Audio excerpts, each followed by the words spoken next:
Well, I guess I'm just here by myself. The boys aren't here yet. Might as well open my fun marble drink since I'm all out of Scotland's national drink, Iron Brew. I've got a Ramuni from Mariano's. Now that I'm back in America, I drink carbonated soft drinks again. Not sure how to open this exactly. I forgot how to do it. I think you have to press the green button on the glass marble. That's hard. Let's see if I can just do it on mic for the people in the back. God, I wish someone was here to help me or coach me through this at least. What are you doing, Stan? Oh, hey, David. Oh, hey, Stan. What is happening? Devon, hi. Hello. Have you been here the whole time? No, actually, I just got here. We walked in and you're just lovingly caressing a bottle and trying to squeeze the top. Yeah, it's a Kamura Ramuni carbonated soft drink. Fun marble drink. Honestly, I'm kind of worried for your safety at this point. Am I supposed to know what this is? I guess you don't. I guess you're not a true head. Devon, are you a Ramunu head? I am familiar with that product. I have seen it before. I don't exactly know how to open it, but, it's been a while. It's very hard. I'm going to use the table for leverage. Hopefully it's not terribly loud. I can't wait for his entire recording setup to fall over. Tanner, watch my peaks. This entire episode is just going to be him opening the bottle. Oh, it's almost there. Oh, yeah. Oh, I heard something. I think it'll be received better on social media if it is just the whole bottle than the topic we have planned. That is a good point. Notice the marble chilling there in the antechamber. So is the fun game here to avoid choking on the marble? What? Oh, it's so good. I had a heck of a time finding these in Manchester, even though I lived next to an Asian grocery store. But it's a Japanese soft drink, and it's very tasty. What exactly does the marble do? What is the purpose of the marble? Chokes you, like I said.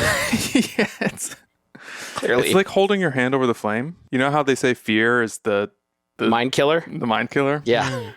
That's our version of that. That's all the Dune talk we're going to have this week, I promise. Without Shane here, no Dune talk. I bet that sounded good on mic. Yeah. It did sound pretty tasty. I'm kind of jealous.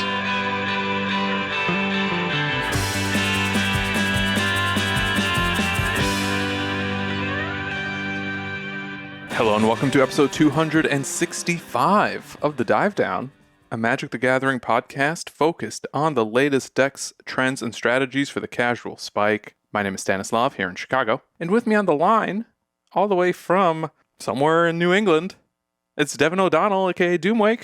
Hi, Devon. What's up? I'm kind of, honestly, I'm kind of jealous. I really want one of those marble drinks now. I bet you do. I really do. You know what's cool about these? You can recycle them for 10 cents in Michigan, but only 5 cents in Massachusetts. Does that say that on the bottle? It does, yeah. You're going to have to... I'm assuming Massachusetts is MA. Yeah, it is. So yeah, you're going to have to come to the Midwest again, buddy. Why do we get the short end of the stick? Now I'm going to have to order one from a shop, and then I'm going to have to fly to Chicago to recycle it, Or remember that Seinfeld episode where Kramer and Newman try to figure out a scheme on how to get cans? And I think that's the same episode where they adopt a highway. I prefer a marble titan, perhaps, or maybe a marble diamond, marble gargoyle. Are you guys familiar with any of these 5 wonderful magic cards that have the word marble in them? There's only 5, according to Scryfall. Aetherworks marble. Aetherworks marble, my personal favorite. Is that the Godfather, Dave Harbarger, talking is. before he's introduced? Yes, of course it is. Marble Diamond, definitely a card that I played with. That was in Mirage. Then we have Marble Priest, that was in Antiquities. This card is a 3/3 for 5 that says, all available to block Marble Priest must do so. Walls able to block more than one creature can still do so. If a blocking wall is compelled to block more creatures than is legally able to, defender chooses which of these attackers block. Damage dealt to Marble Priest from walls. Wait. Damage dealt to Marble Priest from walls during combat is reduced to 0. This is my new favorite magic card. It has the word compelled in the actual text box. It does, and I think I said it was in Antiquities. That's actually Legends. My bad. Whew. Legends. They don't make them like they used to. They sure don't. Those old sets aren't real anyway. Oh, I tried to open them. Trust me. You know what I've opened recently? Some new heavy play accessories after we got the hookup over at MC Chicago. If you're not familiar with heavy play, I'm shocked. It probably means this is your first time listening to the Dive Down because we're constantly talking about the card gaming accessory brand that's going to improve your gameplay and your game day with their playmats, deck boxes, and card sleeves, which feature enhanced ergonomics for added mobility and protection. And this is not in the notes, but I'm just going to say it for swag. It's swag. Mm-hmm. It does have a pretty high swag factor. All that clicking and clopping. Thanks to the Equip Mag system that allows you to magnetically attach dice, bundle decks, and carry your playmat all in one hand. When they repair you at the ReCQ, and you're like, oh, I gotta move seats. Well, you don't have to put anything back in your backpack or your tote bag or your paper McDonald's Happy Meal box, whatever you're using to carry your magic stuff in this particular tournament. You can do it all in one hand thanks to Heavy Play's magnets. And if you want to see the magnets in action for yourself, head on over to heavyplay.com, check out some of their videos and photography. And if you decide to buy, which we encourage you to do, you can get 10% off your first order with promo code TheDiveDown 2024. You know, honestly, we got to talk to Randy and get a McDonald's X Heavy Play collaboration going on and have like a little deck box with the M arches on it. You know what I mean? Oh, yes. Stunning. I mean, I would be thrilled if my kids opened those in a Happy Meal. However, I don't think they would be thrilled. They'd rather have the tiny, annoying stuffed animals and, Coco tie-ins that we've gotten recently. Have you noticed how all the Happy Meal plastic action figures are just the same thing now, where it's like a button on the back of the head that moves the arms up and down for different Marvel characters? It's just the same toy. Yeah, it's either that or Pokemon cards now. It's not what it used to be. When I was a kid, my dad went to a McDonald's one time, and he bought one of every Hot Wheel that they had behind the counter. Because they used to give those out in Happy Meals. For some reason, my dad was like, "Here's 35 Hot Wheels." Remember who got these for you? Yeah, exactly. The coolest Happy Meal toy from my childhood, and this is a new section of the pod where we talk about Happy Meal toys at the start of our episode. The coolest Happy Meal toy from my childhood was a Space Jam tie-in. When it was like the Looney Tunes characters on these platforms that look like puzzle pieces. So you can clip them together to make larger and larger, structures, for lack of a better word. But they also had wheels, and as they wheeled around, the figure would move. So you can clip them together, almost like an Equip Mag system, frankly. But it was more like a puzzle system. They would fit together, and they would roll around, and they would move, and they would take down the Goon Squad No, that was the Toon Squad. Who did the Toon Squad play against? The Monstars. The Monstars. Thank you. Yeah. Devon, do you have a Happy Meal memory? I remember when they used to give out Yu-Gi-Oh cards. Like there's like a McDonald's pack. Yeah. There was like a pack of cards in your Happy Meal or whatever. That was a long time ago, but wow. Yeah, that's what I remember because I was actually playing Yu-Gi-Oh at the time. You get your 6-piece McNugget and your 5-piece Exodia, all from McDonald's. That would be a fun stream, just like winning a Yu-Gi-Oh tournament with the McDonald's cards. Ooh. I think they're all like boring vanillas and terrible cards, you know? Mm-hmm. I don't think that's what this week's show is actually about. No, we have a better topic in mind. One that's probably going to get our listener a little incensed.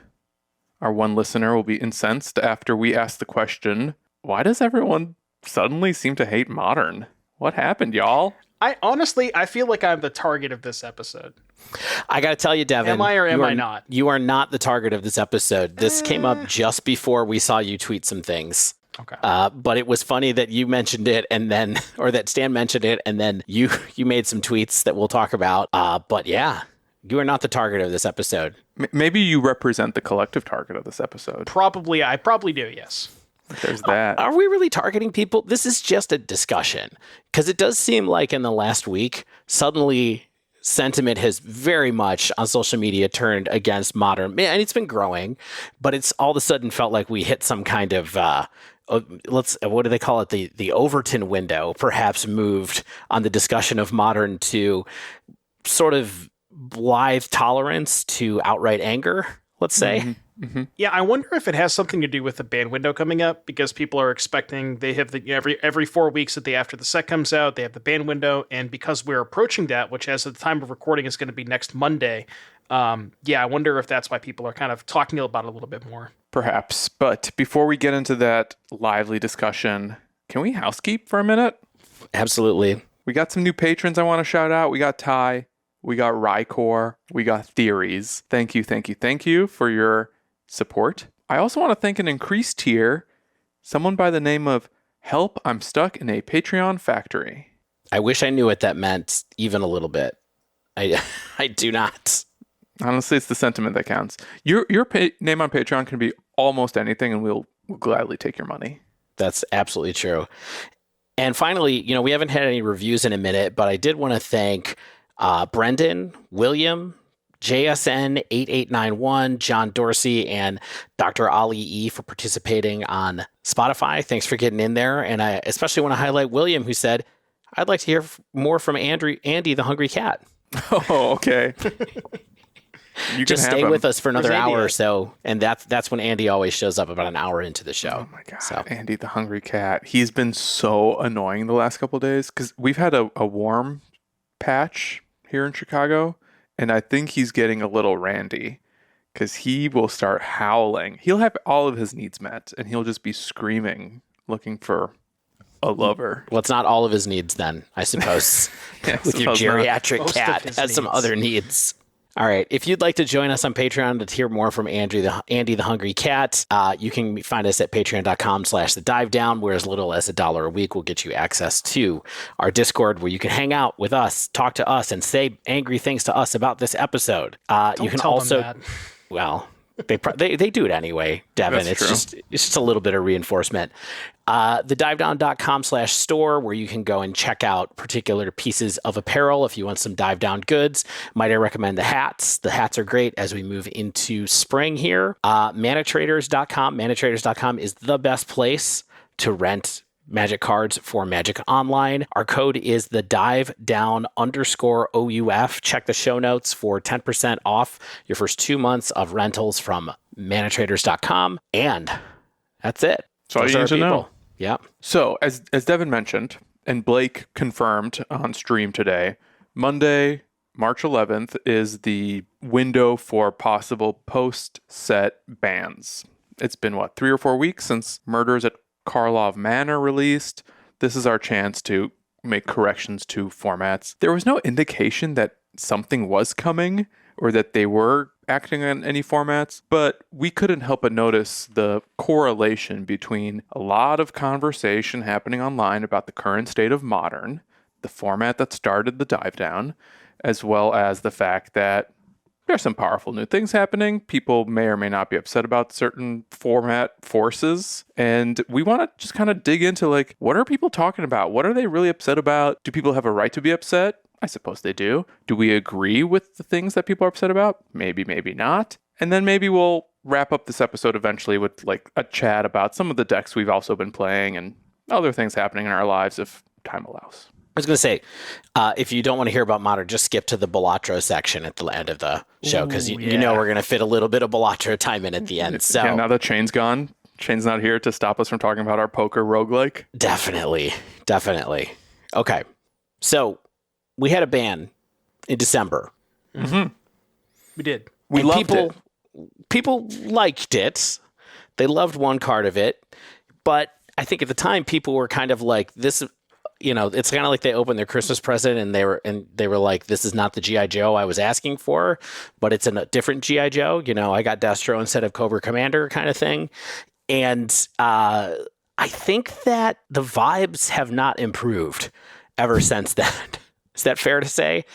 It seemed like there was tolerance and then now just decreasing vibes for 3 months. Yeah, I mean, when the ban announcement happened, I think a lot of people at the time kind of assumed that Grief was going to go, right? I think that's probably what we all thought at that time too, right?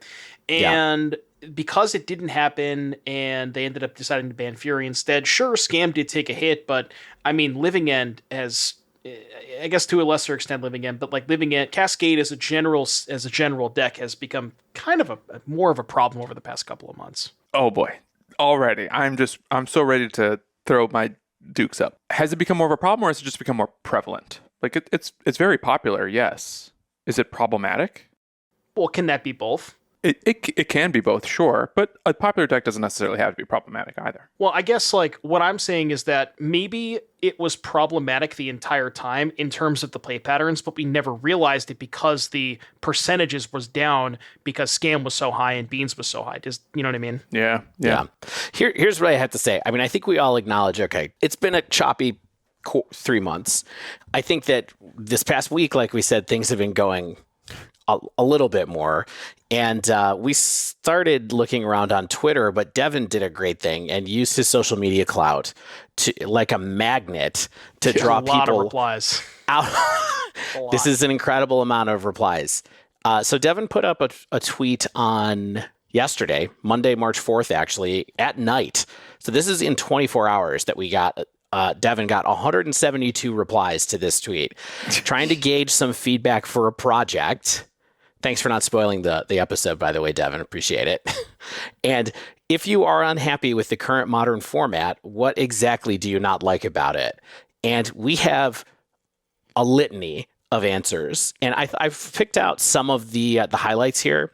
We also have some earlier highlights as well. You know, we have a tweet here from Sodak from January 5th says, when I see what Amulet can do and what cards are on the modern ban list, I feel like WOTC is doing something wrong, either unban stuff or ban the deck that's hard to interact with and kills you on turn 3 all the time. It's such a joke that this nonsense is still legal. This is talking about Titan 2 months ago now, you know, which seems like a little bit out of step with the conversation. But, you know, we have Andrea Mangucci, who posted a bunch of stuff at the beginning of the year, January 31st, about how Modern feels really unbalanced ever since Scam was banned, essentially, or Fury was banned. And then the thing that started this off a little bit, that coincided with why Devon thinks this might be an episode targeting him, is Devon said on Twitter, I think it might be about time that I cash out my Modern cards. That hurt me. That hurt me personally, Devon. Context. All right. I was playing I kid you not. I was playing FNM and I was playing against Blue White Control, and like I was in a spot where I felt like I couldn't possibly lose, and they had no cards in hand. They top decked Ring. They drew a card, drew 2 more, played a second Ring, and then it was just like from there, you know, they ended up drawing a Wrath or whatever. And it's like, I don't know, maybe my frustration is with that card and maybe less of the format, but also that card is egregious, right? Like, come on. Yeah. I mean, the first reply that I saw to your tweet overall, Devon, is Tandy, Todd Anderson, former guest on the show, you know, friend of the show, whose response to your tweet was just the One Ring, Orcish Bowmaster, Ragavan, Murktide, Violent Outburst, Shardless Agent, Grief, Triomes, Indomitable Creativity, and Underworld Breach. Another person, Michael Boland, said, I find it pretty fun outside of these 2 cards, and it's an image of Leyline of the Guild Pact and another image of the One Ring. These are some of the people who started to point out specific cards that they were unhappy about. So there was a lot around this particular list. I don't think I have to go into detail about all of these things. The next thing is a group of people that I would consider friends of the show, I suppose. A couple of these people we haven't talked to in the past, but certainly people that we admire.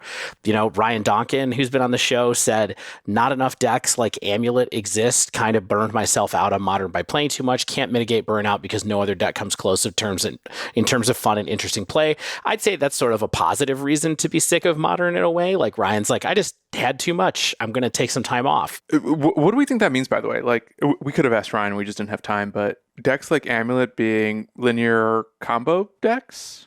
I think that's what Ryan likes. Yeah, because he loved Adnaz. Yeah, he liked Adnaz too. He's a big combo guy.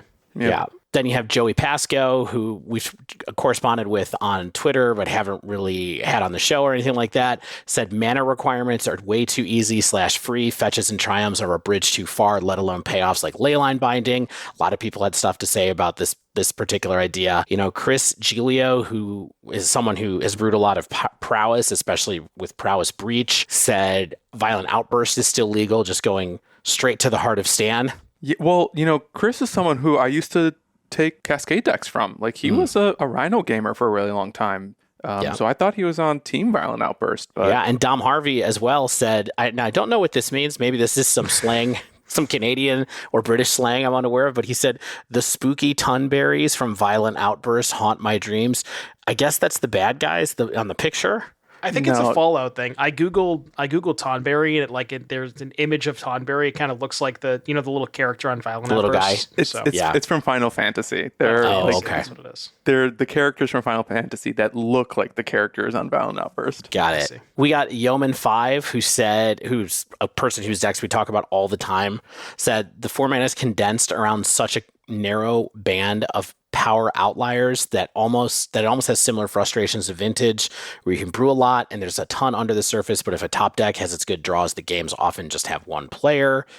And then finally, maybe putting the finest point on it, Travis Benedict also known as Eggy Benny, apparently not a single Modern deck has a good vibe.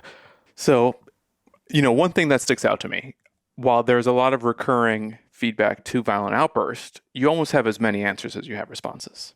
I feel like there's a lot. I do think that it fits into like several large categories that I would love us to talk through. And I am calling these the hate hypotheses. The hateful hate hypotheses. The hateful eight. These are the hateful eight hypotheses. Yeah. I think we only have 6 though. No. I added 2 more. Oh, did you? Okay, good. After reading the replies just before we got on microphone. But again, Devon, thank you so much for getting all these responses. I think we'll definitely post Devon's Twitter thread in the notes so that people can go and see and browse around for themselves what everybody's talking about. It was shocking to me, quite frankly, that there was that many people hopping on the train. And we're here to talk about it. All right, so the number one thing, or not number one thing, I'm going to start this kind of like the way that I would have tried to arrange these for our purpose of our discussion is the most detailed thing to the least detailed thing. So we're trying to start with like the smallest in. A single card is what my first hypothesis is about. And by the time we get to the last one, it's going to be about the format as a whole and in some ways about Wizards of the Coast at this point in time as a whole. Sound okay? Yeah, like starting narrow, then going broad. Yep. Yeah, you said it so much better than me. All right. Hypothesis number 1. People just hate grief. What do we think about that? So, when we were talking about the ban that happened in December, Devon just talked about how we thought grief was going to get banned, but then they banned Fury instead. I recall very vividly that in the week leading up to that ban, after they announced that the ban was coming, and they all but said what was being banned, like they were very transparent about it in advance. They talked about how Fury was making it too difficult for creature strategies to exist, and how the Beans card was just making the 4-color decks a little too consistent. And in that week thereafter, the Twitterverse and the discourse hopped on like Fury is the problem. And I remember being very surprised. Like, we spent all this time hating grief. We made an episode about how much we hated grief. And then, like, as soon as the BNR came, people were like, yeah, actually, we want Fury gone. Grief can stick around for now. Well, I think part of that is trying to think the best way to phrase this. We've seen the scam deck at its peak, right? We saw the scam deck at it basically in its final form. And I don't think people really kind of understood exactly what scam would look like without either grief or without Fury. So I think initially everybody was clamoring for a grief ban because it's the most unfun play experience. I'm sure you guys can agree with me. Turn 1 double grief your opponent, that sucks, right? But once they, like you said, Stan, once they kind of announced that maybe Fury was the problem, and we all were like, okay, well, if Fury is to be banned, people really can't play scam in its current form, so maybe we'll just let that play out and see what happens. And it turns out, scam has mostly vanished, right? There's not a lot of people playing scam anymore. You see the occasional result here and there. But I think the biggest issue was not necessarily was that it was just scam, but it was the fact that grief was also a living end hit. And living end has typically been a miserable deck to play against. Mm-hmm. I mean, I agree with that for sure. I also think that there's just kind of an emotional component to this one, which is about unmet expectations. Right? Like people really feeling like this is what was going to happen. This is what was going to happen. Thinking about, well, maybe it's just me, maybe being double griefed is not that bad. Maybe, like they're kind of like getting gaslit by Wizards of the Coast a little bit into being like, grief isn't that bad. We're going to get rid of Fury instead and everything's going to be fine. I think that it just sort of made more resentment kind of bubble over ultimately in the long run, not only because Living End is not the most fun thing to play against, but also just because people expected something different to happen afterwards than what did happen. There really is only 1.5 decks that play grief consistently. Like, we see Living End pop up a lot, and Scam, like, it had its, Indian Summer immediately after the ban, but it's barely a player in the format right now. And if people really hate grief, like, I don't think that's the thing that's creating the current sentiment that we're seeing about Modern, since I don't think grief is really in the top deck unless you want to consider Living End one of the tier 1 decks at the moment, which it may be, but... Yeah. So here's how I'm going to suggest we draw a conclusion to each one of these hypotheses. Devon, you have any other closing thoughts here? I was going to throw one more thing out on grief, just as kind of a general thing. Realistically, I don't, and maybe you can correct me if I'm wrong, but I don't really think I've seen, it kind of depends on how you want to label scam, but I don't really think I've seen grief do in a fair deck, right? And honestly, I don't... Full power scam, I don't really consider that a fair deck. I mean, we can argue a little there, but I mean, in the end, it's like you have the Living End decks, you have now the Goryo's Vengeance decks are playing it, and all these decks are just trying to just strip your one piece of interaction and then kind of do this big thing.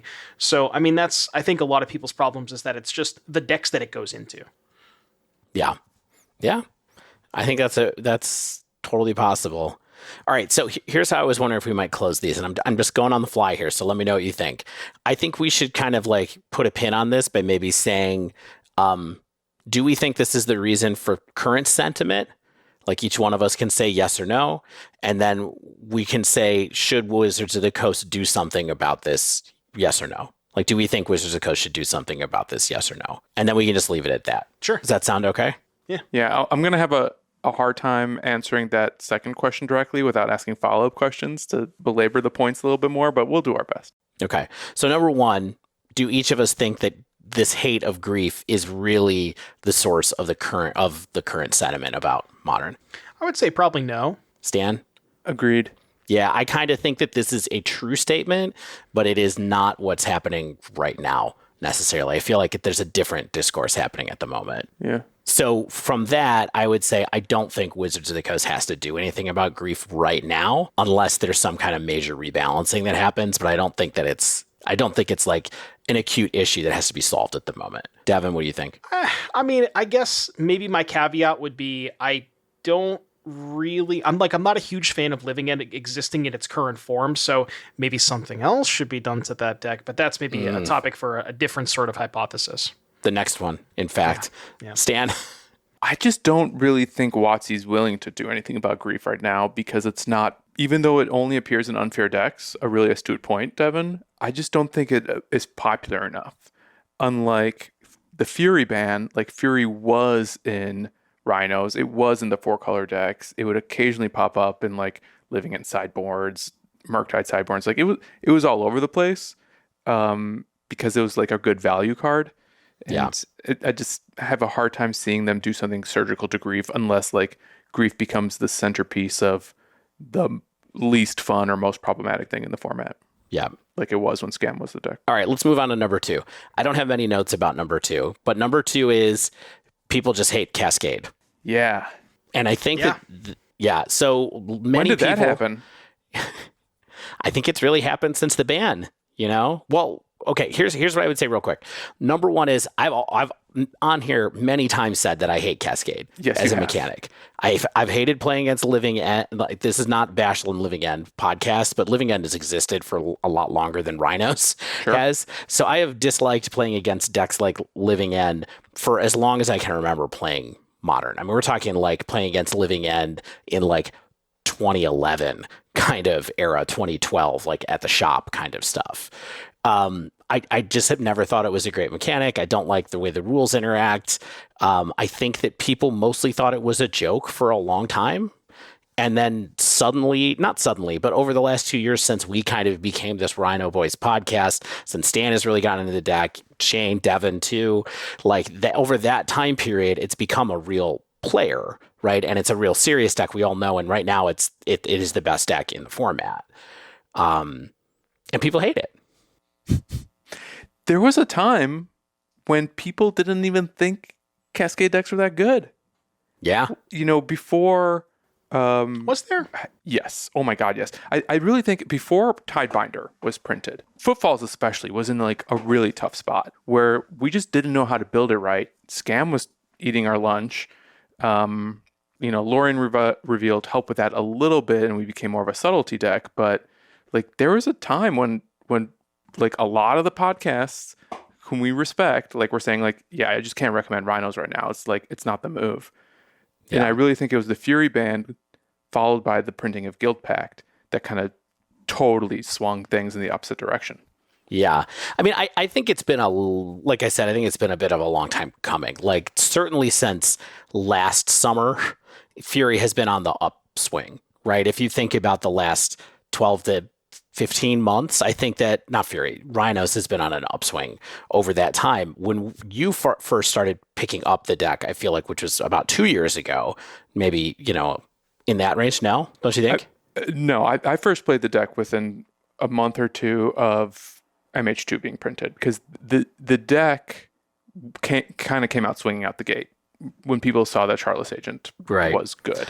Right. I'm just trying to remember when you had like a bad run where you were playing Murktide and then you swapped. I feel like it was after Dallas. We would go back and forth with Murktide and Rhinos. Yeah. We're modern gamers. We explore lots of decks. Right. Do you guys remember the first version of Rhinos before Shardless? I think it was Pascal Maynard that posted it, where it was just like Violent Outburst, Ardent Plea, and then didn't have any of like the elementals or whatever. That was like the very first Rhinos version. Yeah. That's pretty cool. It's hilarious. Definitely. I mean, people were trying it after MH1 for sure. Yeah. Like, they were doing stuff with this before then. It's just that Shardless Agent, when it got printed, of course, everybody went, okay, now these are going to be real players. Yep. Because it was another on-color version that cost 3 mana that didn't need a target. Like, that's basically, and it was in this. Yeah, exactly.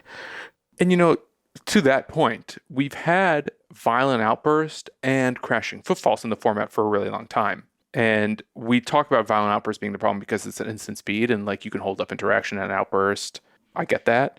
But it really wasn't until the addition of Shardless being like a really good 3-mana Cascader that added 2 more power to the board, and maybe it being blue and green and like it being pitchable. Like, there's a lot going on there. But like I wonder if the problem is the consistency that Shardless adds, and not so much that Violent Outburst is instant speed and flexible. You know what, really, at the end of the day, and I will preface this by saying I have Rhinos and I still play Rhinos to this day. I think going back to the point of like the hypothesis and why people hate Cascade, I mean, at the end of the day, I think the biggest thing that we have to realize is that the Cascade games they're just the same thing every single time. Like, your deck only does one thing, and it is designed to do that one thing every single time. I get there's interaction along the way, Fire Ice Dead Gone, but like at the end of the day, it is trying to get to the same end goal every single game, and I think that's why people they're just sick of it. Can I tell you something that I saw for the first time maybe in the last month or two that really struck with me about this? So, a Corbin Hostler tweeted at some point recently that Rhinos is just Splinter Twin.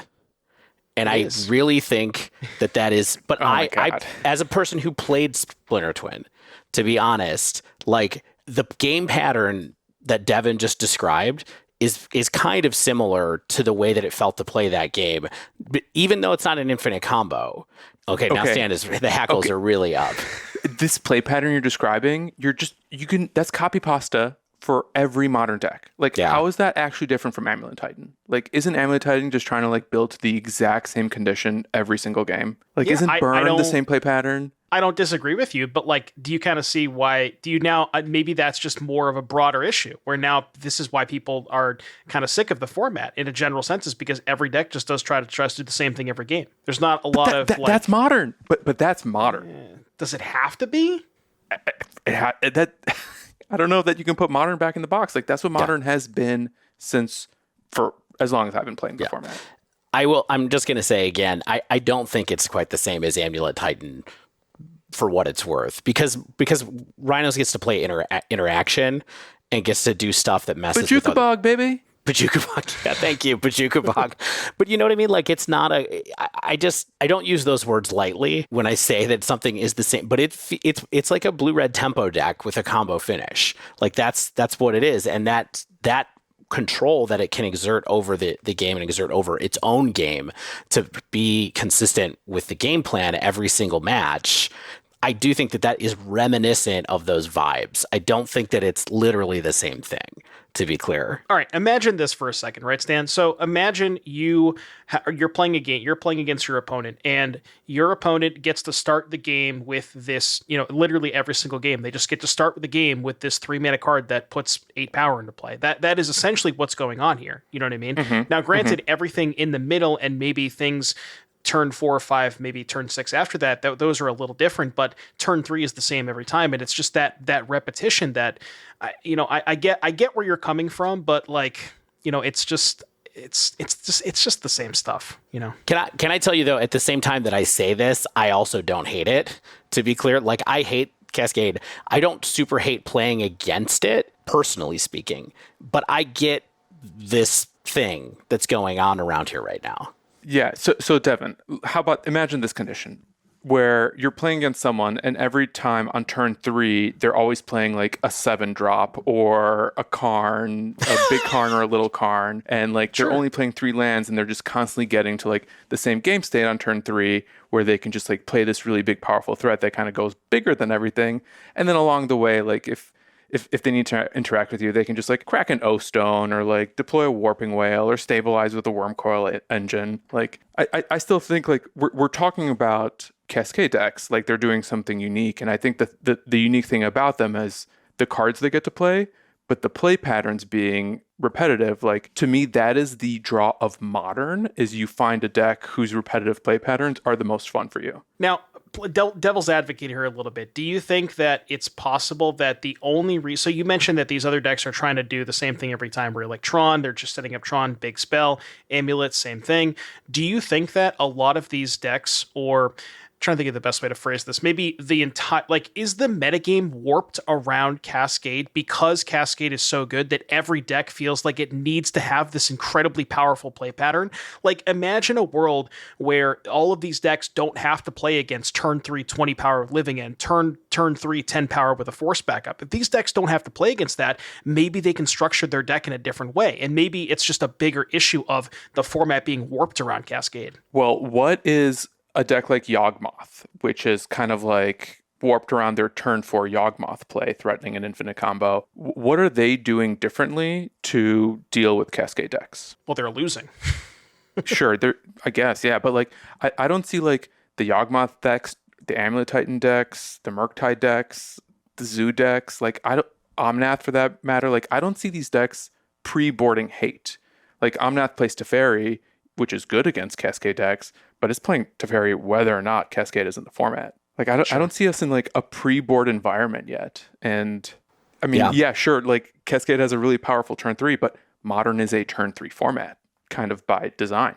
Turn 4. It's supposed to be a turn 4. Canonically, it's supposed to be a turn 4 format.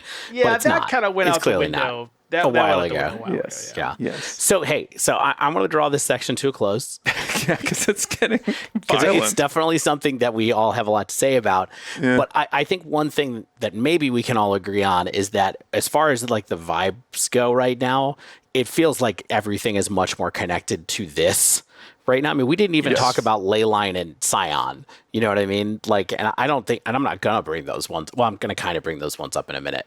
But it feels like things are attached much more to this than they are to Grief, for example. Can we all agree on that? Yes. Yes. Okay. Yeah. Absolutely. And I think the reason is that like it is objectively the most popular deck in the format. Yeah. Like if you look at Footfalls plus Living End combined, like it's at least 30% of the meta. Yeah. Yep. Okay. Do we think that Wizards can or needs to do something about this personally? Go ahead and say what you're going to say. We're not going to argue about it. I'm going to let Stan just give go answers. First, because after my answer, he's going to leave. So yeah, I just don't.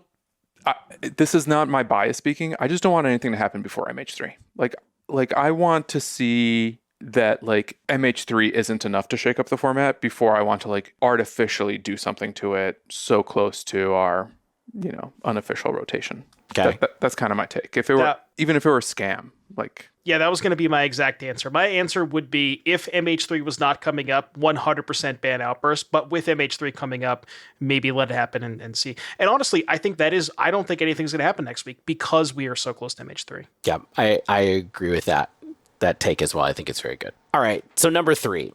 If we zoom back out a little bit further, the one more thing that people keep talking about is pitch elementals,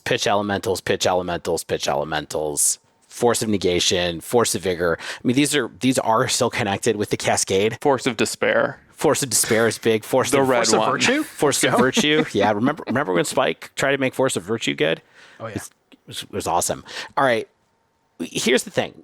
I think that this is part of a bigger thing going on in Modern, and it's connected to the next point I would bring up as well, which is just like, thanks to this inevitable passage of time in a format, we got to the point in Modern where one mana wasn't cheap enough for the interaction to keep up with the combo with combos anymore, with the degenerate stuff that's in the format. Is that like, that's kind of the intent of what they were trying to do with these free spells, right? Was Absolutely. Provide faster interaction that put a cap on a large pool that's mostly unregulated, right? That maybe can't be regulated as hardcore as it needs to be. When the format gets bigger, they start introducing more and more things, because more and more things that are free or less mana, just because of that passage of time. It's like a curve, like the limit is approaching zero for the effective spell cost you need to be doing game actions that are worth it. I feel like that's kind of what's happening, and people are just getting upset about that aspect of Modern generally. Now, it has been goosed artificially by Modern Horizon sets. But at the same time, on the one hand, I kind of can't imagine the format without having Force of Negation handy to be able to help out with things in certain contexts as well. Discuss, I guess. People hate free spells. How do we feel about the free spell problem? I mean, the thing about free spells is like, so as a general game design philosophy, and this is kind of just true for every card game, as things progress, power creep, right? We've all heard of power creep, and as threats get better, the answers have to align with those threats. And the thing about Modern is, because the card pool is so much larger than basically everything except Legacy Vintage, people are going to, like, it's just gonna, like Dave said, it's gonna reach a point where all of these decks are so hyper efficient that the removal spells, like, you just can't pay 1 or 2 mana for your, maybe one is different, but you know what I mean? Like, you can't pay 2 mana for a removal spell these days. And it's just like a lot of the free spell hate is just because of power creep, Yeah. I just find it hard to disentangle the hate for free spells with what might really just be like people not liking Modern for what type of format that it is.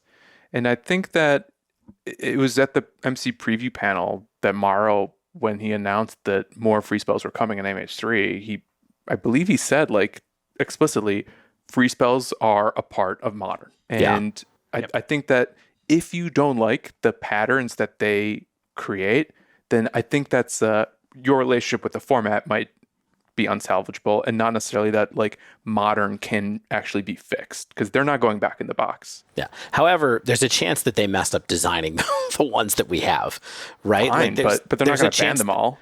They might ban all the elementals.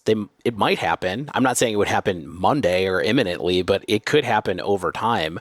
Or we could get to a point where Fury, Grief, and Solitude are all banned, and we leave Endurance and Subtlety, because who cares about those two? Because they're still good cards, but like they're really only reactive cards. Where the other ones can all be used in a way that is much more proactively, which I think is what happened. You think Solitude is more proactive than Subtlety? I do. Yeah, I do. I would say that too. I think that's a fair assessment. Can you explain to me why?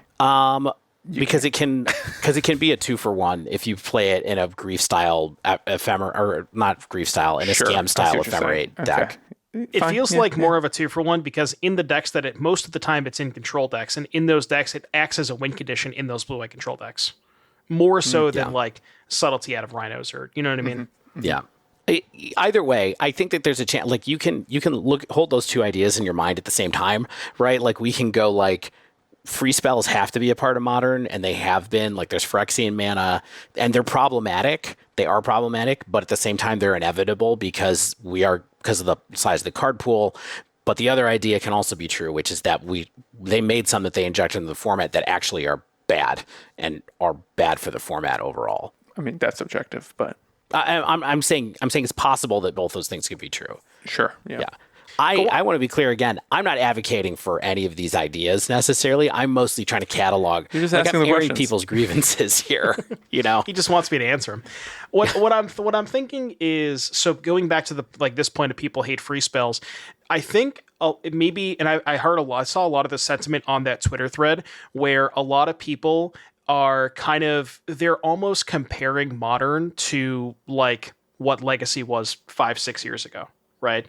And I think a lot of people, maybe who didn't play Legacy previously, they got into Modern to get away from that Legacy free spell gameplay, and now that's being injected into their format, and now that's why they maybe don't like it. Now, I'll go on record and say that I think that, besides Grief, I think Grief is completely egregious and should never have been printed. I think all the other ones are like kind of fine. I think like even Fury, I thought that Fury was, maybe was problematic in the scam deck, but I think just as a card, Fury was kind of fine. And I do like the design of the forces more than the elementals. I will say that. Yeah, I agree with that too. Well, there's only 2 playable forces. Right. That's why I like it. Yeah. I do wonder, in this hellscape where they banned everything but subtlety, like I don't imagine people being particularly thrilled about a format where like only blue gets the free spells either, where they can like have a force negation subtlety deck and everyone else has to play fair. Yeah. Yeah, I think that's fine. We don't have to speculate about that particular thing. Like, I would say, as far as sources of people being angsty right now, I only think this is part of, this is maybe a tiny part of why people are angry at the format right now. I don't think it's a huge part of it. Devon, I want to ask a follow-up question with your Legacy comparison. So, your hypothesis that people started playing more Modern because they didn't like the free spell nature of Legacy. How many free spells were in the format other than Force at Will? With Force at Will Days, those were kind of the 2 big ones. There was some like more sideboard cards. There was like Unmask, sometimes Pyrokinesis, but those were a little bit more fringe. Yeah, I mean, maybe Dave can correct me if I'm wrong, but I think it was really just Force at Will Days. I guess maybe you consider Wasteland a free spell because it's not really a land. Right. Yeah. I do wonder, like, the counterpoint to that being that MH2 adding the elementals in every color and they're all playable. Doesn't that like arguably make for a better condition that you're not limited to only having free spells in blue and it's not just free counter spells, but like anyone can theoretically play free spells if they want and like actually have them be pretty good? Well, I think the counterpoint there, and again, this is maybe not my opinion, but kind of we're hypothesizing, is the people who don't play Legacy because they hate getting their spell forcible when their opponent's tapped out. Like, right. if that's your first experience of the format and you're like, oh, my opponent's tapped out, they're playing blue, I'm just going to slam this, whatever card, and then you get forced, it's like, that kind of sucks, right? Now, obviously, once more experienced players can start playing around that and they know that those cards exist, but, for a newer player experience that, and even for the more seasoned players, some people just, they just want to play what's, I guess, quote unquote, face up on the table, and when you're tapped out, that means you can't interact with me, kind of thing. Yeah. Yeah, I agree. I think that's what the thing is that people get upset about that interacting when they don't expect it, basically. However, to bring this one to a close, I think even though people talk about this a lot, personally, I think if you look at the list of elementals and the list of the forces, like you said, Stan, like the ones that are super, Grief is the one that's super annoying. Right, we've already talked about it. The other ones I think are a little more reasonable to play against in some ways. Not all of the forces are playable. Only 2 of them are. To me, it doesn't feel like this is the source of angst beyond like a conceptual level. I think if people looked at it and said, like if they banned Grief, I think people would get over the free spell thing kind of quickly. Yeah, I just wish they didn't give Flash to Fury. Like, what were they thinking?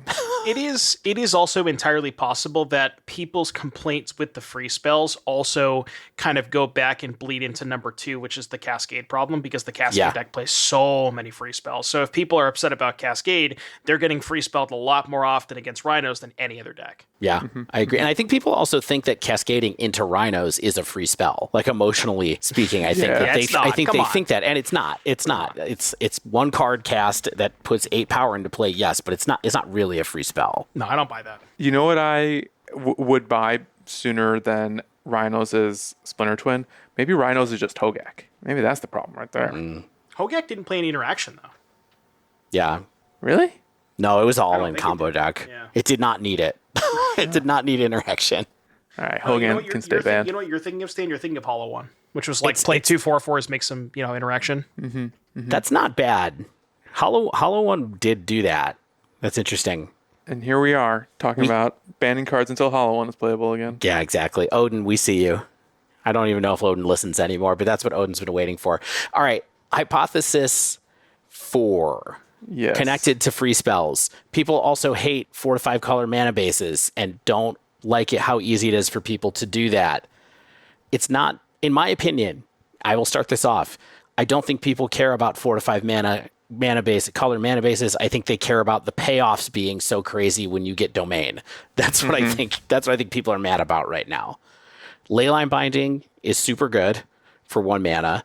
And now we have Scion and Leyline of the Guild Pact and all of that nonsense going on, which the Domain Zoo deck could also do pretty quickly with Scion, although it didn't give it hexproof and lifelink and all that stuff.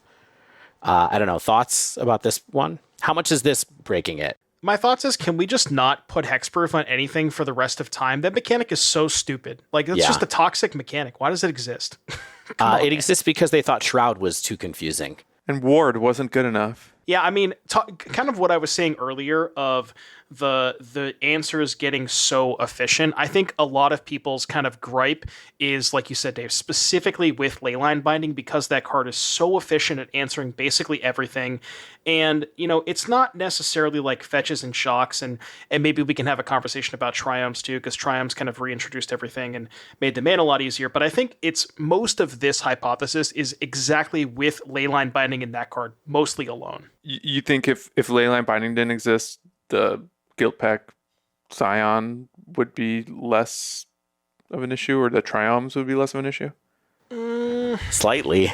Yeah, a little bit less. I mean, it would still be kind of annoying, but like, what's nice about the Leyline Binding, what's nice about the Guild Pact stuff is like you get 2 different payoffs for it. And if, you know, hypothetically, if just like, let's say Leyline Binding didn't exist for whatever reason, then if your only payoff is Scion, it's like, do you really want to go through this, you know, all these hoops to just play Scion? I think that this hypothesis, this is the one that like makes the most sense to me, in that they've opened a box that kind of breaks a lot of fundamental truths about the game. And it reminds me of this like 5-year-old debate on limited resources between Marshall and Ben Stark, where Ben was talking about how like the color pie doesn't really matter, and Marshall was like defending how colors matter because they create like boundaries for game pieces. And the ease of 5 color mana bases, and like, or at least 5 land types, it just makes everything turn into like a weird mush where identities don't exist anymore. Like there are no limitations. You can just play 2 lands, and then suddenly you can play like the best removal spell of all time for 1 mana with no drawback. And Blood Moon doesn't seem to like be enough to keep anything in check, and there doesn't seem to be any singular tool that is actually effective against keeping things in check. Maybe because the tools that do exist aren't fast enough. Like maybe if we were playing Boil, or if Boil was like 3 mana, we can talk. But I mean, you could play Tsunami, right? Isn't Tsunami 3 mana? Maybe that's not in Modern. I haven't checked. I haven't checked my revised uncommons in a while. Yeah, I mean, I do think that's part of it, though, is like all the decks that used to play Blood Moon or want to use Blood Moon as a payoff, like the decks are resilient against it, but also it's like everybody's just joined them. Basically, it's like you can join you can either play Blood Moon or join the 5-color payoff parade, and it feels like most people are doing the latter. So I've confirmed Tsunami is just a color shifted Boil, or vice versa. Tsunami is 3 and a green. Oh, it's 4. Okay.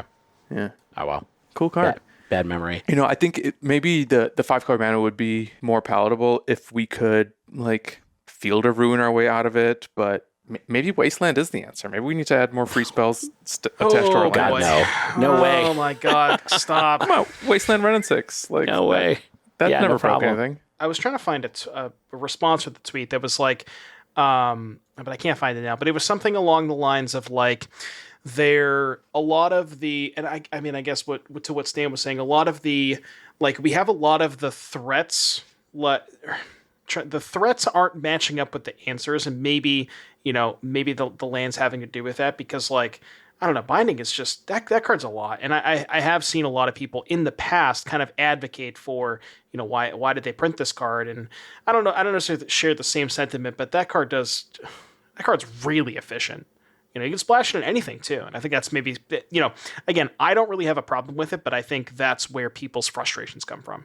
I worry this is veering away a little bit from the rainbow talk, but just because we're on the subject of threats versus answers, hasn't that also been a recurring complaint about Modern for what seems like years now? That the reason it's a battle cruiser format is because the threats are so good and the interaction isn't that great. and you can just sort of like play your linear turn 3, turn 4 deck and hope you don't get beat first, with the exception of like the occasional interactive deck that then everyone sort of complains about. Well, I mean, that all kind of changed with MH2, right? Where the elementals were supposed to stop that from happening. Because a lot of, prior to MH2, we had that period of time which was just dual decks Heliod versus Prowess, and it felt like no deck could really ever gain a massive edge. Nothing was as efficient at beating those decks. And, the answers that came out in MH2 definitely put those decks in the garbage. Yeah. And we love that post MH2 period. Oh, yeah. When everyone agreed, like, the format slowed down, it's suddenly very interactive again. Yeah. It just took us a while to figure out how to break it. Yeah. and we ate our then they slop. broke it. Yeah. I mean, this is something that I do think is a problem in this format, but I don't think there's a way for Wizards to effectively counteract it. Oh, what are they going to do? They're not going to ban the fetch lands, Or triomes. No. You know what I mean? Triomes don't even help that much. Like, I mean, they do and they don't, right? Like, it's sort of like, yeah, you can really go domain if you want, but I don't know. I mean, I guess there's maybe an argument you could make for them removing leyline binding, but I think that would be kind of stupid. I agree. It's telling, too, that a lot of these rainbow decks are still playing 1 or 2 triomes to, build your own leyline Scion of Draco. Yeah, we need it. Okay, so I think that I think that the angst on this one is justified, but I also don't see a way to fix it. No. I don't think. Yeah, so I think it is what it is. Okay. Now, to that point, Devon, is the angst is justified, but there's no way to fix it. Does that make it any more or less palatable than the free spell question, the Cascade question, like all these other things that we're talking about that's like building up this angst, and we all seem to like keep dancing around the subject, like maybe now's not the time, we can't put free spells back in the box, like we can't ban anything so close to MH3. Like when do we get to the point where something is fixable? Or am I jumping ahead?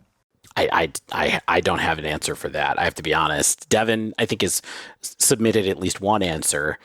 Well, I mean, yeah, honestly, Timeless. like the first couple hypotheses, we were more talking about individual cards, and it's a lot easier to come up with an answer for, say, okay, well, if Outburst a problem, we know what to do. If free spells are, if the elementals are a problem, we know what to do. But if the mana bases are a problem, you can't really solve that. There's no good answer, Unless they make Mega Blood Moon. Right. Or print like I saw people clamoring for like printing Back to Basics or something like that. Yeah, Price of Progress to make burn better. Like, I guess those are things you could consider. Yeah, that's interesting. But it also seems kind of impossible, and it might not even help. It's the reverse solution rather than taking cards away from the format, adding better cards, like forcing creep, essentially. Right. Yeah, I don't think adding Back to Basics and Wasteland's a good idea. I'm going to throw that out there. How about Price of Progress? Not good enough. I'm more okay with that one, but yeah. I don't know. For me, like, all of these are things that I hear people why they're upset about it. Like I said, I'm not particularly upset about these personally, but this is the one that actually makes me the most concerned on a long-term basis because there is no answer. So sure. Yeah, I don't know. And also the thing that's interesting is like there's no answer to this in Pioneer either. And it is harder to do 4 or 5 color stuff in Pioneer, but the triomes are all in that format too. And so if there becomes a way to suddenly search them up, that's going to be a long-term problem in that format too. But we can keep an eye out for that for another day. Okay. So that's kind of the end of specific cards being things that we're talking about, or specific types of cards. The second half of this is things that I've listed out that people are upset about, or that I think they're upset about after reading Devon's tweets and Twitter in general, that are more structural about the format. Although this next one, number 5, is kind of in the middle, because you'll notice that we did not talk at all about 2 cards that people love to talk about in Modern right now, and that is Orcish Bowmaster and the One Ring. We did not mention those 2 cards from supplemental formats. Perhaps we could have our supplemental sets. Perhaps we could have a slight moment to talk about those 2 before we get into it. Do we feel like either of those rise up to the problems that these other cards are leaning towards? Devon, I have a feeling you think the One Ring does. I mean, I've been on record, and I'll say it again. I think the One Ring was a poorly designed card, and I don't think it should have ever been printed. I mean, if you're just looking at win rates and in terms of the number of decks that it exists in the current format, there's not that many people playing it, but The play patterns suck. Like, that card is miserable to play against. So I don't know. I mean, for now, it's like, if it ever becomes a problem, it's one of those things that it feels like it probably will become a problem eventually. But I don't know. For now, it's like there's just not enough people playing it. So whatever, I'm okay with it. Yeah. That card's stupid. Yeah. Bowmasters kind of as well, but same thing. Yeah. I'm like more okay with that one. I feel like Bowmasters is maybe punishing the right people, right? Like punishing people for drawing extra cards. And, a lot of the time people who are drawing extra cards are maybe not up to any good. So I don't know. I feel like that one is, I'm more okay with it because I feel like it is targeting the right people. Yeah. I think you're underestimating the popularity of the One Ring a little bit, evidenced by the fact that it took me 14 hours to rent a playset from Mana Traders, because Really? like they were out of stock. In all my years, it's never been so hard for me to rent anything from Mana Traders as it was to rent the One Rings this week. So something's cooking. Something's up. But I think the bigger problem with this is more people are upset that those cards. I mean, yes, the One Ring is stupid. Yes. I think if it was Urza's ring and it was from a Magic set, people would be a little less annoyed with it than they are with the fact that it was a supplemental set. Devon's like, I'm not buying it. No, No. Even if you like told me that card was from Standard, I would be like, well, I mean, obviously it got banned in 3 seconds in Standard. You know what I mean? Like, right. That card is Yeah. obviously so not okay for any other format. Right. But yeah, no, I'd still hate it. Yeah. But the transition to people just being angry about the fact that the format is largely controlled by supplemental sets, I think is something that keeps coming up. It's a big part of what happened with MH2. Blake, when we talked to him at MagicCon Chicago, he said that they were happy with the results of Modern post MH2, but that they didn't necessarily want it to happen again with MH3. He literally said it's a hard act to follow. Like, I Right. think Wizards was pretty pleased with MH2, and I think we were as well for a really long time. Yeah. Like, we talked about it, slowing down the format, making it more interactive. I think a lot of the cards were fun until they became problems. Like, there was this constant shift in, like, what was the most popular deck for a good bit there. I think really until Lord of the Rings. And someone had pointed out, I think it was on the most recent episode of Grindcast, how the most popular MH2 card after the release of the set was Asmo, and then it was Urza Saga, and Right. it's just like, we kept going through like all these shifts of what MH2 was unlocking, and I think things grew increasingly homogenized as Modern got more and more curated by supplemental sets. When it was just the Horizons sets, it was just Modern Horizons, but then the addition of Lord of the Rings, I think, was Wizards really showed their hand on kind of what they're willing to do with universes beyond and their impact on constructed Magic in general, and now we have to pay the price of that.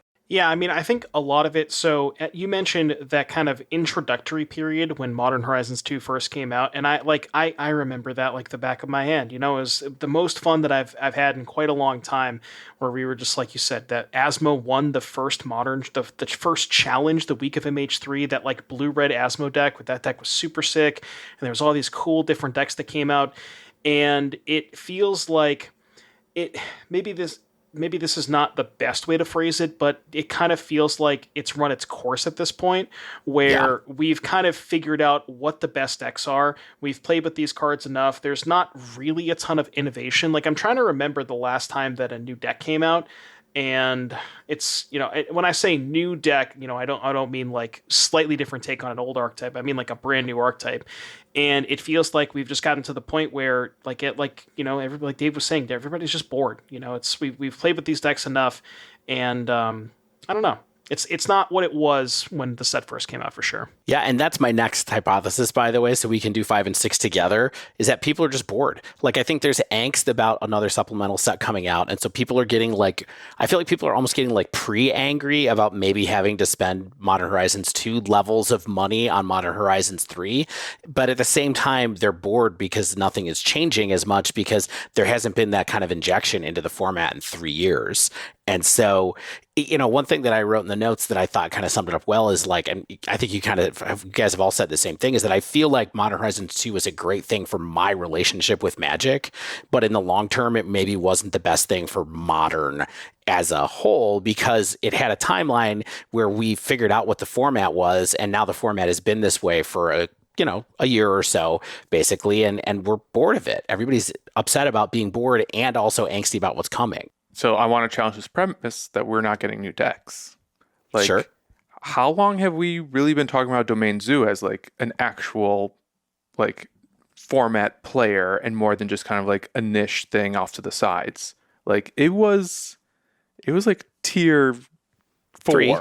Tier 3 or 2. 4, and like now it's really kind of showing what it's capable of. I think the same is true of mono black coffers. Like it really wasn't until Lord of the Rings came out that like coffers sort of emerged as like a really good like deck that was an important player in the metagame, at least for a few months. I would maybe say, for what it's worth, that Scam and Coffers might be the last time we saw truly new decks in the format, quote unquote, and those would both be around a year ago, right? Like Scam was just before Lord of the Rings, and then Coffers was probably just after Lord of the Rings. I feel like Scam was a deck for a long time before that. But maybe I'm just getting my timelines mixed up. It's around the beginning of last year that I think it really was started to get popular. Okay. And then after that it went really huge towards the middle of last year. We just have to look at Young Dingo's profile on Goldfish, and I think that'll tell us how long Scam has been popular. But like even recently, like Goryo's Vengeance is like starting to like pop up, and like, maybe 6 months ago, everyone was saying like, actually Merfolk is like kind of a sleeper hit. I think we're still seeing like evolutions within the format, but I think the reason people might be bored of it is there isn't a lot of impetus to experiment and innovate. Yeah. And that's the next one that I had on the list, for what it's worth. And I think it ties in together, both with for what it's worth, Stan, when you were saying people are getting bored of the format, I think it ties into the Yeoman 5 quote that we had earlier, where power consolidating around a narrow band of outliers, right? Which is totally true. But also at the same time, the eyeball is kind of off of Modern right now as far as organized play goes too. Even though these huge events keep happening and people want to come, and it's still the most popular format, going into the Pro Tour, that's going to be when pros have kind of inject a little bit of innovation into the format. And I think you'll see something like we saw something similar happen with Pioneer, or what could happen with Modern happen with Pioneer, right? Because the Vein Ripper deck came when a pro team was really trying to work to break the format. We had people go back and say like, you know what, Boros Heroic is actually good. What's actually good is Boros Heroic in this format that people haven't been paying attention to at all in a good 12 months or 15 months, maybe longer for that deck. And so I think that because it's not in the PT or RCQ format quite at the moment, that we'll probably get that energy connected back up with it again once we get that coming into Pro Tour Amsterdam, which, is of course exactly how WOTC planned it. So again, this is just all this like boredom building up into different things where it's like there's no reason to innovate. People are bored of the format. People don't want to invest in the format before a new set comes out. They're worried about how much money they're going to have to spend on this new set. And so it's just kind of like bubbling up in all of these different ways that I think is maybe leading to the last thing that I had in mind when I was thinking about this, which is I do think that one thing that's happened on this most recent time cycle is that Modern hasn't changed from essentially in the last couple of years, let's say since Modern Horizons 2 came out in a real baseline way. But I think everything else has changed a lot. Standard's more popular than it was a year ago. Pioneer, I think, is more popular than it was a year ago or a year and a half ago. And I feel like there is this kind of moment where the format that everybody was sort of had a lot of eyeballs on has suddenly become stale. And also these other things are actually good. And so people are interacting more with other formats as well. And I think, Devon, you're a pretty good example of that. Like what you're choosing to do with your time is kind of evidence to that fact as well. Yeah, I mean, a lot of the, I've said this before, but a lot of the reason that I've kind of moved more towards a standard focus on my content is just because that is what a lot of people are playing for the RSQ season and stuff, and that's what a lot of people want to focus on. And like you said, if you give people a reason to play a format, they will innovate and they'll try all these different types of things, and that's why I've seen a lot of turnover with Standard, where we don't necessarily get that with Modern. So David, you said something that stuck out to me, which was Modern is the most popular format. According to who? Like that feels like it used to be true, and I think there's this sense that like it has to be true, but maybe like Standard is actually the most popular format again, thanks to the RCQ season bringing in players like Devon and like a lot of, aspiring spikes and grinders, coupled with the fact that like Arena is how the majority of people engage with constructed Magic that isn't Commander. Like maybe Modern isn't the most popular format anymore, and the people who participate in the discourse are those who either like don't have a strong relationship with the format or had in the past and are just seeing what other formats have to offer and like coming to terms with maybe like the terms of engagement in Modern aren't as fun as what you can do in a more fair, less supplemental set heavy environment. How about them apples? I guess I can't really argue because I don't have any data on it right now to be able to say. I just kind of felt like maybe it was continuing to be the most popular, but I think it's likely that that's not true now. Yeah. Well, Commander's always been the most popular, right? Sorry, we only talk about 60 card formats or 40 card formats occasionally.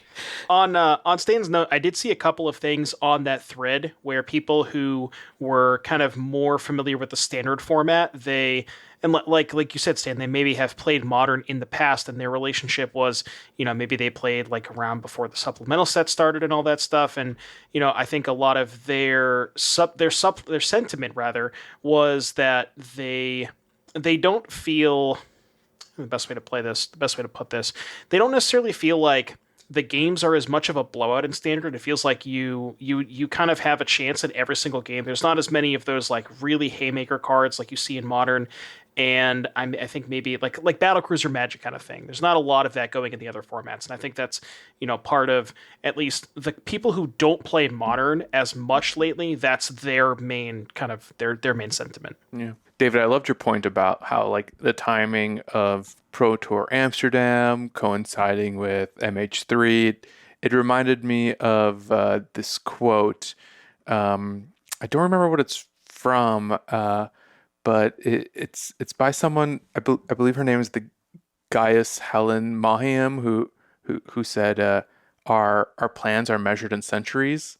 Oh, that's more Dune talk. We weren't supposed to talk about Dune, weren't we? We were not supposed to talk about Dune. Oh God, just always sneaks in the spice. Was that Foundation? No, it's Dune. Just Frank Herbert's Dune. So, I don't know how we close this out. Obviously, each of us have different relationships to the format at this point in time as well. I do think that it's gonna come back in a big and interesting way with Modern Horizons 3. And my bottom line is I still don't think they're going to do anything on Monday. But that's just me. I guess here's kind of the question that I've been wrestling with privately. Are people nostalgic for a format that never actually existed? That's Magic in general, though. I think people are always nostalgic for a past that never existed. That's also just life. It's like people listening to Bruce Springsteen songs, imagining the 50s that didn't exist. Yes. I love The Boss, but that's kind of the stock and trade there. I think about like Tandy's response to Devon, where it's just a list of cards and half of them are from supplemental sets, more than half of them really. But I just like I just wonder if like the thing that people want from Modern is for like the last 6 years to not have happened. And do you think that 6 years ago, like we were still complaining about other things? Like we were complaining about Faithless Looting and KCI. I think there was a time where we were complaining about like maybe humans being a little too strong or Teferi Time Raveler breaking the format. And I'm just not sure that,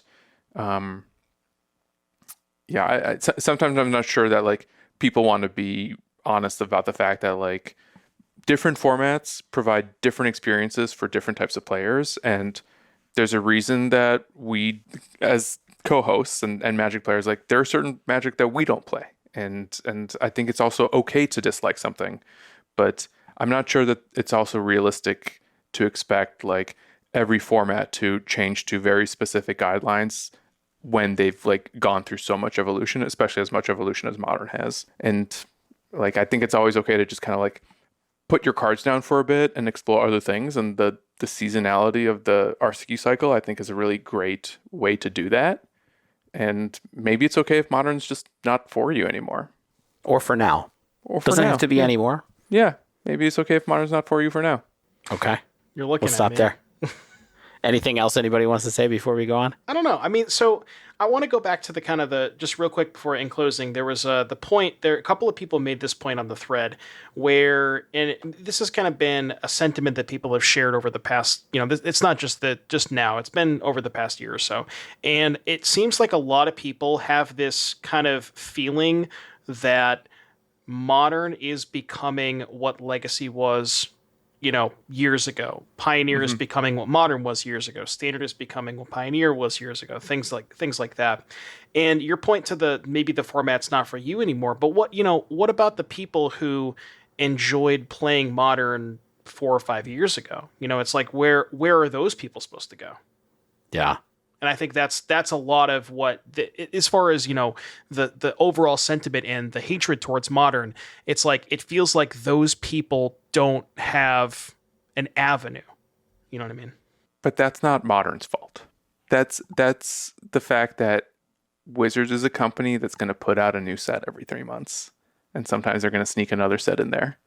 Sure. And if we're talking about Pioneer becoming Modern, then those people theoretically should give Pioneer a shot. Maybe you're right. I also think there's an aspect of it that's just like, we can't recreate the first time that we thought something was awesome. Yeah. You know what I mean?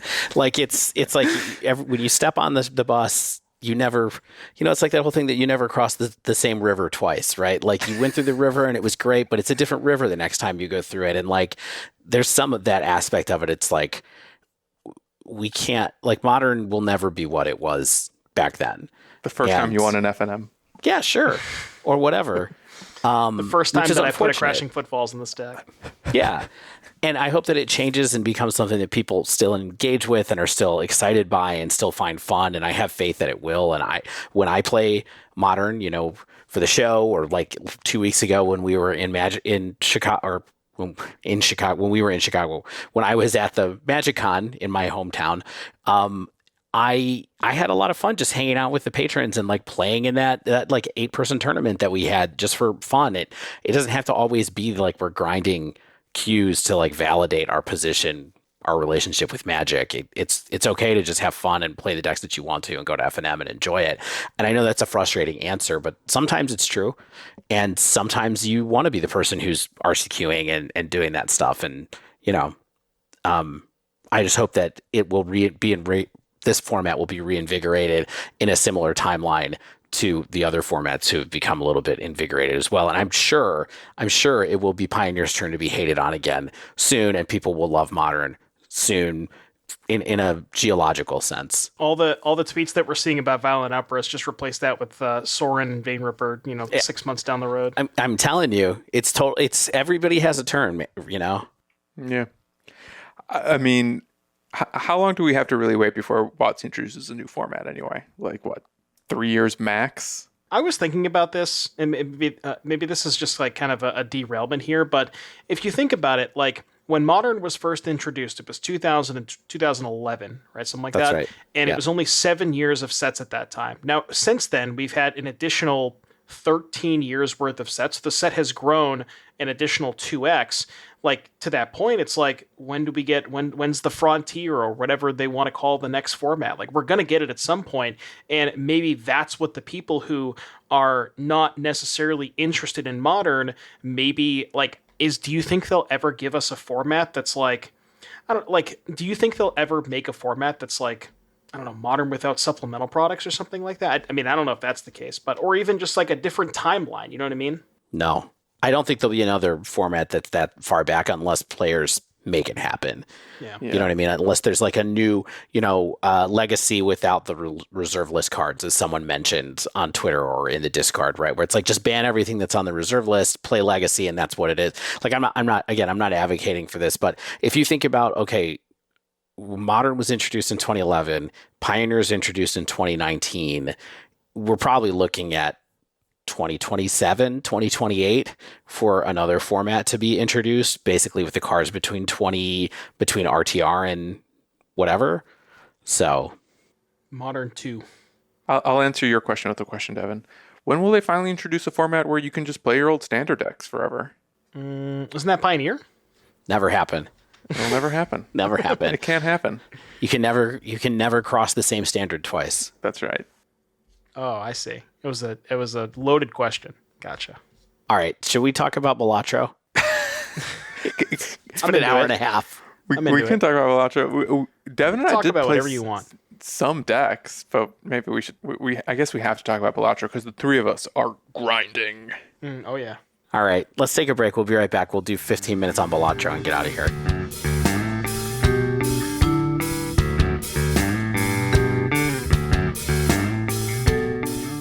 So I'm at Dave's house. It's like 1 a.m.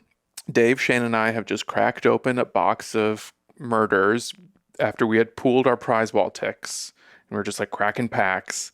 Shane and I are cracking packs while Dave is playing some new Switch game that he bought on his flat screen television. Hangs on the wall. Can't even see the cables. It's amazing. And he's like, and then I just discard these hands, and I'm just like putting poker hands together. And then Shane and I are like, Dave, what are you playing? Why aren't you cracking packs with us? And it was this new card-based roguelike called Balatro, which I guess is Latin for fool or jester. That's what Balatro means. And our interest was piqued. The next day, Dave introduced it to Devon, apparently. Oh, that was the next day. Ooh. Yeah, it was. I've been telling everybody about this. I told my coworker about this. I texted my dad. I made my dad is like a 78-year-old man, 79-year-old man. His birthday was yesterday, so happy birthday, Dad. Yeah, you just looked at the calendar. I was wondering, like, why are you looking at the calendar for your dad's age? Couldn't remember what year it was. And I made him download Steam. So he could download and try Balatro. Wow. Yeah, he plays poker, so I thought he might like it. Mm-hmm. I'll just describe Balatro in one sentence. It's a single-player poker game where you have your deck of cards, but along the way you can draft either extra cards to put into your deck, level up the playing cards in your deck of playing cards, or you can draft these joker cards that give you additional bonuses, conditions, and boosts and buffs, and you're just drafting lots of boosts and buffs to your deck of like regular playing cards, and you're just trying to score as many points as possible. And it gets increasingly harder in a Slay the Spire kind of way. Yeah. So much fun. Yeah. So if this game is all over social media, so I don't think we're going to do like a huge intro to it. It's very fun. It's cool. It's basically video poker plus Hades or plus Slay the Spire, basically, which is a great sort of simple mechanic system to be able to hang something off of. It's very fun. Devon, you've completed a number of runs. Have you completed a lot of runs? How many runs have you feel like you've bested the final blind on? I lost track. I think like 8 or 9, something like that. Yeah. You've won 8 or 9 runs? Yeah. I'm at like 6 or 7. Did you see that? Did you see the screenshot that I put in the Discord? I was on a high card run, and I scored over, I think it was like 1.1 million on one hand, and that was a high card. Yeah, that's crazy to me. So can we? Oh, go ahead, Stan. Why don't you ask some questions, or let's talk about it. Sure. So like, I was not a poker player ever. Barely knew the rules, to be quite honest. But I gave this game a shot just because people I like and respect were speaking so highly of it, and I am fully hooked. Like, I'm doing 3 to 10 runs a day, depending on how busy I am. And what I've been asking people is like, hey, do you like poker? And anytime someone says yes, I'm like, you got to check out this game. It's so addictive and fun. Totally. Can I ask you guys about the content that I have been looking for and I cannot find? And I'm curious to know what Devon thinks about this, Stan, too. I can't find anybody who is approaching Balatro from the direction that like limited resources or a limited podcast would discuss putting together an archetype, like drafting an archetype within this the space of Balatro, right? I'm like, what do you guys think the archetypes are of the game? Because, for example, Devon, you just said high card run. Yeah. I haven't tried a high card run before. The ones that I've had the most success with, I think that for what it's worth, I'll start a list. I think the flush archetype is the easiest thing to start with. There are a lot of cards that reward playing flush builds, and it's something that you can see come together really easily. So like building around either getting a lot of one suit into your deck, or getting the joker that rewards you for having that one suit, or getting the joker that rewards you for having flushes be part of your hand. Those are all things that are pretty easy to you get it right away. Yeah, or getting the Joker that makes flushes only four cards. Right. That's the ultimate one too. Is I have only had that one time, but that one helps you definitely helps you focus in on that idea. The smear Joker too, the one where the diamonds count as hearts and spades count as clubs, they're all interchangeable. That one's really good. Right. Oh, I maybe I haven't unlocked it. I don't think I've even seen that one yet. That one's insane if you're on a flush run. Exactly. So there are things that build that archetype, right? And then another archetype that I've had success with, and I think the first time I actually want to run with, was a straight archetype, which is sort of like these two. I think that what's interesting about flushes and straights in Balatro is they're in the middle of the payout table.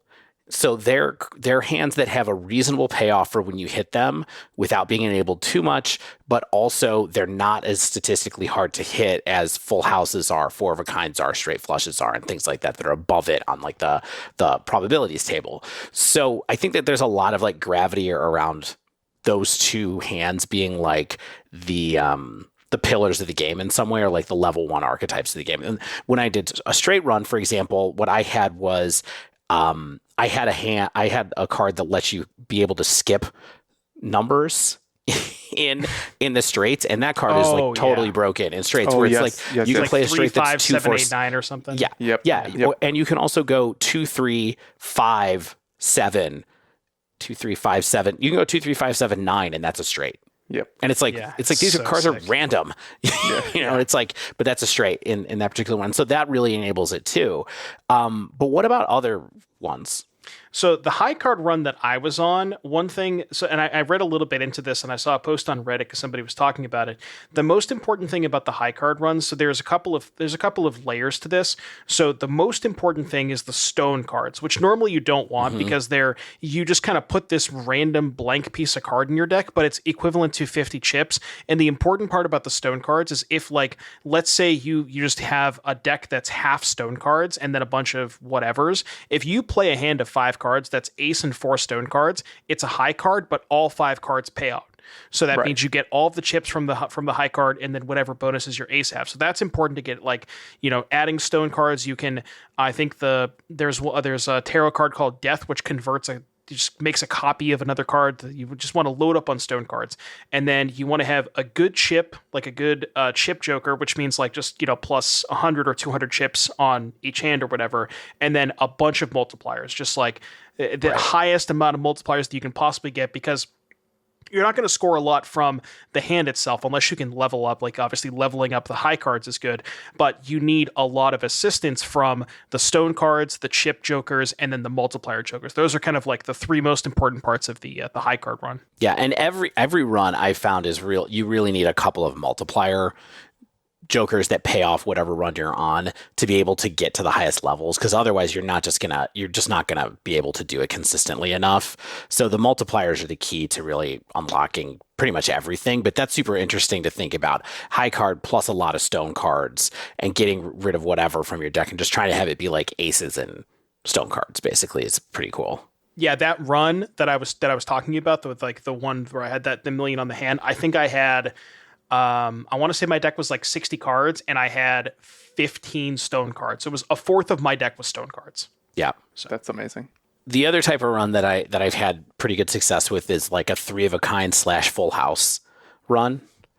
And that one was actually mostly thanks to a spectral pack card that switches everything that's in the hand that comes up to a single rank. Yep. And so my deck, I showed this, it's similar to what you were talking about with the stone cards, Devon, but like my deck at the end of the run had 22 queens in it. I think like 14 of which were queens of spades. Wow. And so I was just like converting every card I could to a queen, to the queen of spades. So I could do flushes, but I had leveled up 3 of a kind so much that I was just getting, so many more points from that. I think I had a joker that paid off that did like an X2 mult or X3 mult from 3 of a kind. And so that was kind of like where that one went as well. But I feel like the spectral pack is the key to doing a lot of really broken stuff. Whenever you get one of those, it's like, oh, I get really excited about those. I could be wrong, but they often seem really powerful. Yeah, that high card run that I was on, I also had, there was like a joker combination where I had one that it added a random enhanced card to my hand at the start of each round, and then another one that was plus X or plus point X 0.5 for each enhanced card in my deck. So every single round I was getting an additional 0.5 added to the X multiplier. It was just like, it was out of control. Yeah. I haven't looked up additional external resources yet, but I know there are like Joker tier lists already, and I think we're starting to get a little bit of a cottage industry, but of Balatro strategy. I know from playing Slateless Spire for a long time, there used to be a couple like really great streamers who provided those resources. Like Jorbs was one of them. Jorbs is also streaming Balatro, by the way. I think from what I've read in the comments of some of his videos, like his reaction to the game itself is a little muted, perhaps. Like he likes it, but people are saying that he likes it but doesn't love it. But I haven't watched enough of his content to see. I haven't found anyone who has had a discussion, honestly, like the one that we just had, that was like, okay, if you're doing this kind of run, or these are even the options that you have open to you with it. It's a lot of people doing tier lists and just doing gameplay, and I just feel like not a lot of strategy. Yeah, I just feel like it's great to be able to talk to you guys about it, since we're so used to like breaking down Magic and be like, okay, what are the other parts of the game that we should be thinking about? Like, So what's the violent outburst of Balatro? Have you gotten a whole bunch of cards with red chips on them, with red markers on them yet? I don't The one that retriggers? The retriggers. Yeah, those are good. I think that is the violent outburst, because from what I've seen in a couple of videos where I've watched someone to get like billions of points on a single hand, they almost all rely on multiple triggers coming off of red cards that have mult already and just going like crazy with that. Yeah, because it retriggers all your jokers, right? Right. Yeah. I haven't got a chance to do that yet. I've only unlocked, so like I said, I've got 6 or 7 wins so far, but I've only unlocked 6 of the decks, and I've only won with 4 of them. So far, I've won with the blue deck, the red deck, the green deck, and I've won with the Nebula deck. But I've been trying to win with the black deck, but that's been, I don't know. I haven't been able to get it. What's the condition of the black deck? The black deck is just minus or plus 1 Joker slot, minus 1 hand. Oh. So you have a lot less hands to play, and it's amazing how much harder it makes it. Yeah, I will say, like, some of my favorite picks is like anytime I can get an extra hand size or an extra discard, like I'm snapping that up as much as I can. Like those are frequently vouchers, but like if I see on the first blind that the voucher that I can possibly get will increase a hand or discard, like I'm saving up for that. One thing I learned a lot, like just playing the couple of like. Just playing it over and over again, was I was really kind of into the Celestial packs at first, like the planet cards, and the more that I kind of play it out, it's like you don't really want to go into the run specifically looking to focus on one hand. You kind of just want to like take what you're dealt with in terms of the jokers and stuff, because when you have to start re-rolling, later on, because you're eventually going to need jokers, you can't just get through the whole game without, obviously. So just kind of take what you get early on. Like early on, I think multipliers are pretty important, and then from there, once you've kind of saved up a little bit, then you can kind of figure out where you want to pivot and make that run go. Yeah. How early do you want to be spending on jokers, Devon? I almost find that I want to try to get through the first ante at least without buying too much stuff, unless something really good shows up, because it's not too hard to get through the first one. You just want to earn money, but... Right. Yeah, exactly. I usually want to go through at least the first one, unless there's some ridiculous joke. Like, if there's a really good Joker that is going to be good no matter what kind of type of run I'm on, I'll buy that. But usually I'll try to get through the first one because the interest adds up too. Yeah. I will say that the type of booster pack I almost never buy are the ones that just add playing cards to your deck. And I wonder if either that's a mistake or if, like, the booster packs that give you playing cards is just a specific type of deck. Or if I should just be willing to like spend money on cracking the pack and just skipping the pack if it doesn't have like a juicy card that I want to add because it's just like an extra 10 or a jack. That's something that's like really versatile and important to like a variety of different good hands. Yeah, they're generally pretty low impact. Like when I was going on the high card run, I was spamming those because I was specifically looking for the stone cards, and like it's kind of hard to open those in other ones. But if you're just going for like a flush run or something, adding one random extra club to your deck is not going to impact it too much. So you're much better off getting like the tarot cards and even just trying to high roll the planet cards to level up the flushes and stuff if you're on that type of run. Yeah. I don't mind opening those occasionally and looking for the retrigger card, like enhanced cards though. Yeah. Like I don't think you want to add a normal card in. I would skip those packs, but if you open them up and you're like, "Oh, I get this one that is a lucky card." Maybe that's helpful occasionally, although lucky cards kind of suck. If it's like the red trigger, the blue trigger, something, the purple trigger, even where it's like, "Oh, if I discard this, I get a bonus card," like something that you can use over and over again can be helpful. Yeah. But because destroying playing cards is so hard, like you're more likely to transform one than destroy one, isn't adding too many playing cards to your deck to go above 52, like doesn't that then mess with your odds of building good hands? Definitely. You have to watch out for it. Kind of depends on what run you're on too. Like if you're adding, like say maybe you're adding 6 clubs to your deck but destroying 3 or 4 diamonds, you know what I mean, like along the way, and then you're going to a flush run. So it all depends on the ratios for sure. Yeah.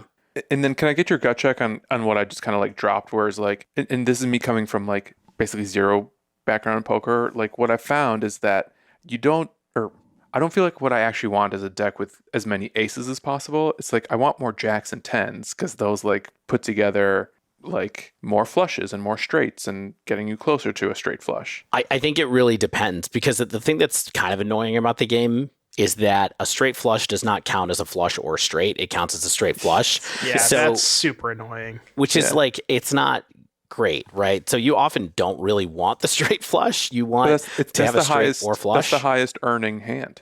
It is, but when you're enhancing the hands and you have jokers that pay off on the hands, you'll often find that just a normal flush pays off way, way, way more than a straight flush does, especially if you use any of the planet cards or you pick them up randomly or things like that happen where you've leveled up flush.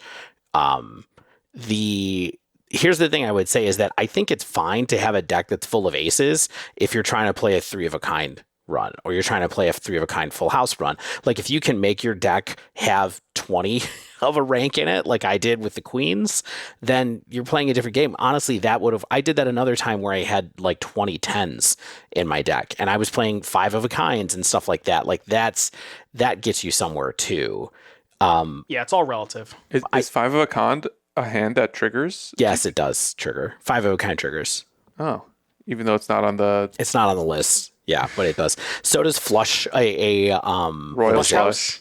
Yeah, flush house they call it. House. Flush house. What's that? That is 2 jacks of spades and 3 queens of spades, for example. If you've messed up your deck so much that you get a 3 of a kind of the same card, the same suit. I still haven't gotten one yet, so I don't know how much it pays out, but I've been close. It pays out a lot. There's one other like little one other very nice, maybe it was a joker or something. It might have been a voucher. Yeah, I think it was a voucher. There was one where this is the one instance where I like the Celestial packs, where the voucher was that the Celestial pack will always contain your most highest played hand. Yes. So like if you're on a flush run, then that one every time you open Celestial pack, it's always going to level up flush. And I think I had a flush run that I think I was on level like 21 flush or something stupid like that. It was insane.